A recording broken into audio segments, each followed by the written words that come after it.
Hey guys, my name is Inea White. I'm an interior designer here in New York, and today I'm going to answer the top 5 questions I get in my DMs on a weekly basis. Okay, so grab your notepad, grab a snack, light a candle. Here we go.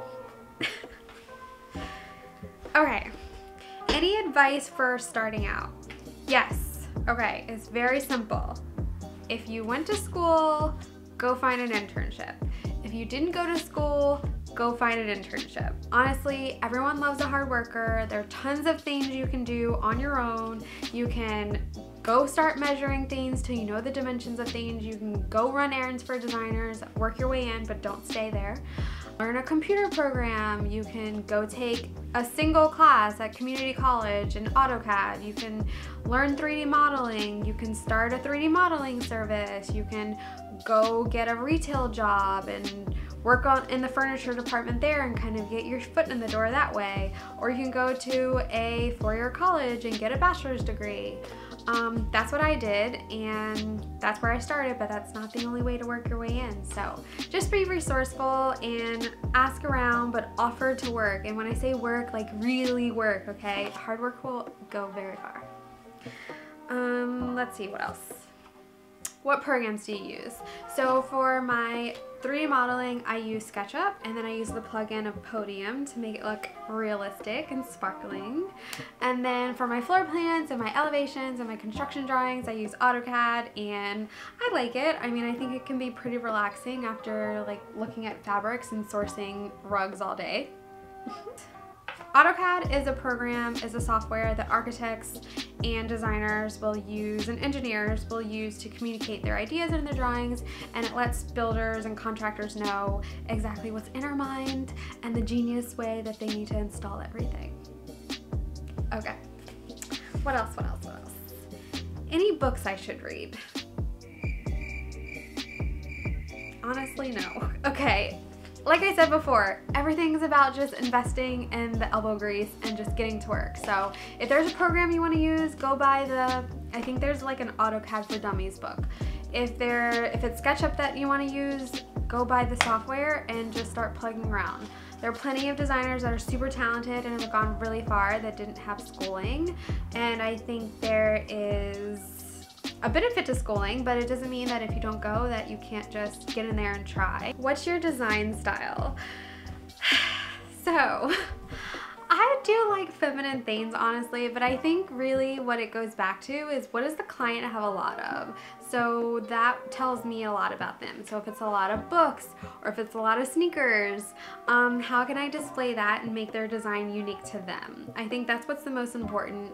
You know, your house, if you hire a designer, it really shouldn't look like the person that lives next door, the same house that we see on Instagram every day. Really just diving into what makes that person and then translating their personality into their space. That's my design style.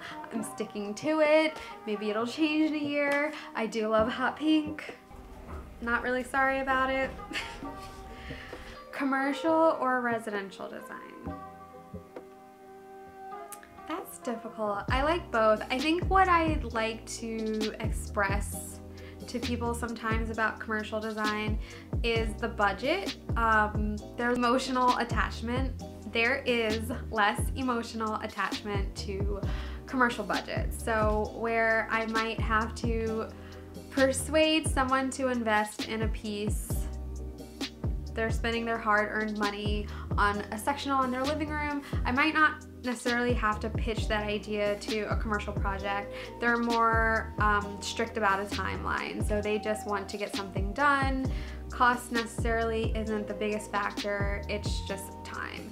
And I think that's really cool because as long as I can keep something moving, my design is accepted, and for a designer and a creative, really, that's the biggest part anyway. So I might give a little commercial edge, but I think it just depends on my mood, and there are plenty of residential projects that have just been open-minded to exploring creative ways of just making their home unique. So in that case, I might go with residential. I love both, honestly. Call me. And then the last question was, What is your favorite part of the design process?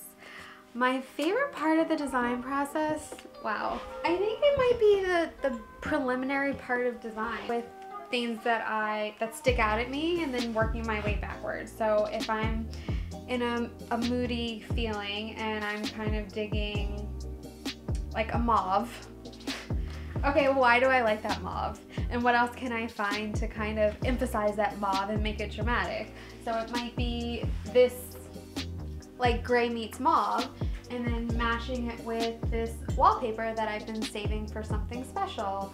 And then once I have those two elements, then okay, let's pull in a rug. Well, what kind of rug do they need? Do they have pets? Do they have a child? Do they entertain and spill wine every other day and this rug needs to hold up? So I really like that part of the process. It's kind of towards the beginning, but just carving out things that the client might not be expecting me to bring to them and present, and then seeing the surprise on their face when they actually like the one concept they thought they wouldn't. Shocker. Those are my top questions that I get on a weekly basis, and I hope that the way I answer them might help you. If you have additional questions or there's something in particular that you want me to cover on this YouTube channel, that's what I'm here for. Leave me a comment, shoot me a DM. You can come find me on Instagram at Enia White Interiors, and thanks for joining me.